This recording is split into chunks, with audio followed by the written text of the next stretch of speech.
ሰላም አለይኩም ወራህመቱላሂ ወበረካቱ። ሰላም ቤተሰብ እንዴት ናችሁ? ደህና ናችሁ? ደህና ነኝ አልሐምዱሊላህ። በያላችሁበት በየዓለም ዳርቻ ሰላማችሁ ብዙ ተረፍ ይበልልኝ ውዶችዬ። እንዴት ናችሁ? ደህና ናችሁ?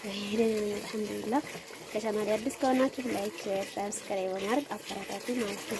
አበረታቱኝ በቃ ገደፍ አድርጉኝ በወል ያለኝ እኔን በቃ ገደፍ አድርጉኝና እስቲ ያሳድጉኝ ማለት ነው ውዶችዬ። እነሱ እንደው ለመናችሁ ማለት ነው። እሱን ከይለማና እንደው ኸይር የለውም ነው ለመናችሁ በቃ እንግዲህ በሚቻላችሁ ነገር ማለት ነው። እና ያው አዲስ አበባ ነው ያለሁት። አሁንም ወደ ሀገሬ አልሄድኩም። ፕሮሰስ እየጨረስኩ ነበርና ፕሮሰሱ ደግሞ በጣም ማዛ ነው የሚያደርጋችሁ።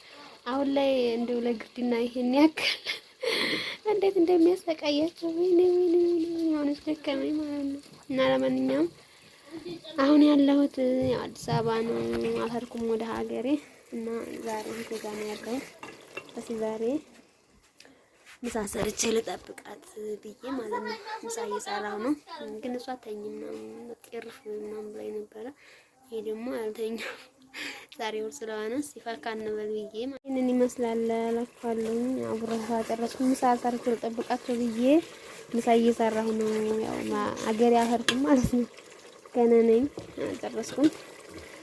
ስላልጨረስኩኝ በቃ ባንድ ፊት ጨራርሽ እሄዳለሁ።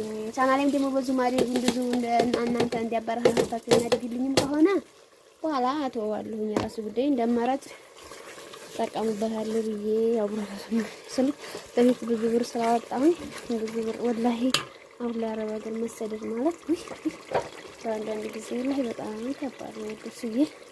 እና ለማንኛውም እዚህ ጋር ሩዝ አለ ወርያችን እንደምታርገና ስለተላለች አሁን ስጋ ደግሞ እንትን ነው የምሰራው። ትንሽ ወጥ ነው የምሰራው። ትናንትና ነው ሁሉ ስጋ ነበር በነገራችን ላይ ይበላል ወጥ የተሰራው እና ስለዚህ ድንቾችን እንደዛ አድርጌ ቆራርጬዋለሁ ማለት ነው።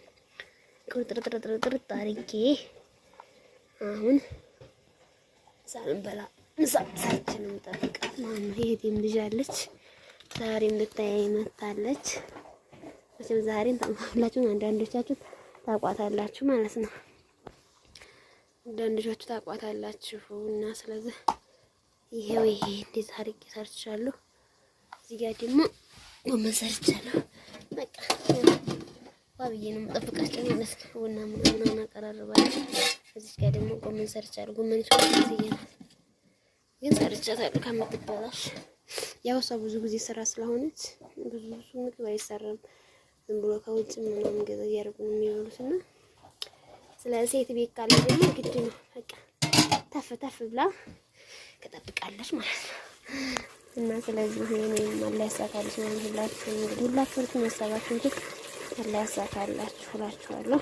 ነገራችን ላይ ወጡ በጣም ነው የሚያምረው። ዋው ስጋብዛችን እየመሰለሽ ነው።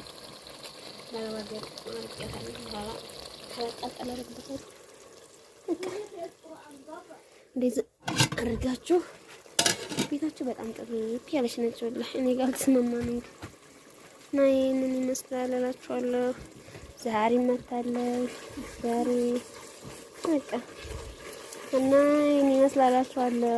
ቪዲዮውን ተወደዳችሁ ላይክ፣ ሰብስክራይብ አድርጉት። ሲን ማበረታቱኝ ገደፍ አድርጉኝ ብሏል። እንደው ለካ ተሸግሮ ነው ባል እኔን ገደፍ አድርጉኝ እና ሲን ዩቲዩብ እንደ ሰዎች ይፈራል ማለት ነው። እና ይሄን መስላል ደስ ይላል። ለማንኛውም ሰላማችሁ ይብዛ በያላችሁበት በየዓለም ዳርቻ በአዲስ ቪዲዮ እስከምንገናኝ ባይ ባይ። ዛሬ ምቻት እዚህ ዱቅ ብላለች። ሰላም አለይኩም ቤተሰብ እንዴት ናችሁ? ደህና ናችሁ አላችሁ? እና ይሄን ይመስላችኋል። ያው ብዙዎቻችሁ ተቆጥባችኋል። ለምን ትሄጃለሽ ምናምን ብላችኋል። እና እንግዲህ አመሰግናለሁ ለሁላችሁም ማለት ሲነድስ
ተኩላና ሶስቱ በጎች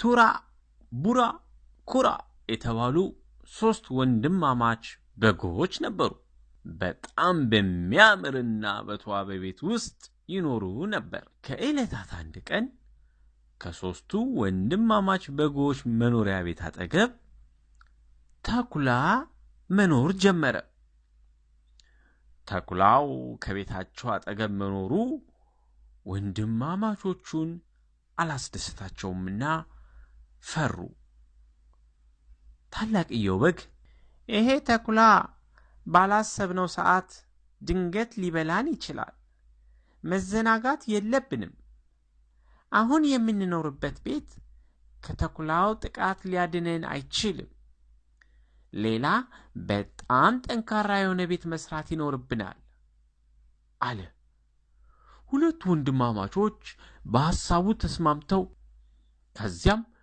በጣም ጠንካራና የተዋበ ቤት ሰሩ ተኩላው በቀላሉ እዚህ ቤት መግባት አይችልም ተባባሉ በአዲሱ ቤታቸው ገብተው መኖር ጀመሩ አንድ ቀን ተኩላ ማንም ሳያው ቀስ ብሎ ወደ በጎቹ ቤት መጣ በጎቹን ሊበላ አስቦ በሩን አንኳኳና ክፈቱ አላቸው ነገር ግን በጎቹ በሩን አልከፈቱለትም ተኩላም እናት በጎች በሩን ክፈቱ እንቢ ካላችሁ ግን ቤታችሁን አፈራርሼ ሁላችሁንም በላችኋለሁ በሩን ማንኳኳት ጀመረ በእግሩ በሩን በኃይል መታው በሩ ግን አልተከፈተም በጭንቅላቱ በኃይል በሩን ለመክፈት መደብደብ ጀመረ ራሱን አመመው እና ምን ማድረግ እንዳለበት ግራ ተጋባ አንድ ሐሳብ መጣለት በቤቱ ጣሪያ ላይ ወጥቶ በጭስ ማውጫው በኩል ወደ ቤት ውስጥ ለመግባት ወሰነ ሶስቱ ወንድማማቾች በጣም ጥበበኞችና ጎበዞች ስለነበሩ እሳት ከታች አንድደው ነበር እናም በጭስ ማውጫው በኩል ወደ ቤት ውስጥ ዘሎ ገባ የሚነደው ላይ ተቀመጠ